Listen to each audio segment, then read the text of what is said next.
Oui, coucou, je vous avais pas vu. Je suis heureuse de vous retrouver. J'espère que vous allez bien. Aujourd'hui, l'appel du pan. Alors, le pan qui fait la roue, qui montre sa superbe, il pavoise, il pavane, et en même temps, je sens une figure impériale dans le pan. Et voilà, je vous invite à, comme j'ai peu de temps là, mais je vous invite à aller voir un petit peu la symbolique spirituelle du pan. Et en même temps, il y a ce côté artiste, hein, parce que je vois aussi et j'entends une flûte de pan. Donc, la musique, hein, peut-être que vous aimez la musique, peut-être que vous êtes vous-même musicien, que vous aimez danser, que vous êtes sensible, hein, au son, à la musique. Hein, voilà, il y a une notion comme ça, hein, quoi qu'il en soit.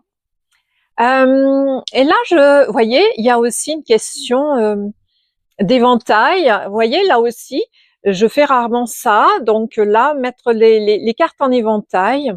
Il y a une notion comme ça de panache aussi, d'envergure, de couleur. Et voyez, on est sur des couleurs qui sont liées au chakra du cœur, au chakra du troisième œil, de l'intuition. On est vraiment dans l'intuition, dans l'amour inconditionnel avec toutes ces belles couleurs, bleu, turquoise, rose.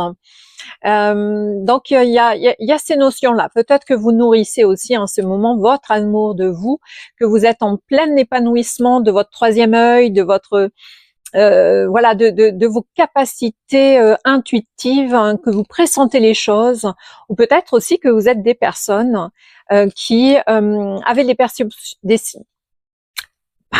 perceptions justes quand vous rencontrez des personnes ou des situations où vous dites je le sens pas. Voyez ce que je veux dire. Alors, de la roue. Alors, c'est mon jeu de 32 cartes qui a voulu sortir aujourd'hui. Ça faisait franchement, je vous le dis, j'ai l'impression une éternité que je m'en étais pas servi. Je m'étais un petit peu déconnectée et elles reviennent en force, hein, ces derniers temps. Et elles ont envie de parler. Et elles me disent qu'elles veulent venir par trois. Donc, une, deux, trois pour vous, le collectif. Hein, qu'est-ce qu'elles ont à nous dire? Trois. Ok. Roi de trèfle, 8 de trèfle et as de carreau.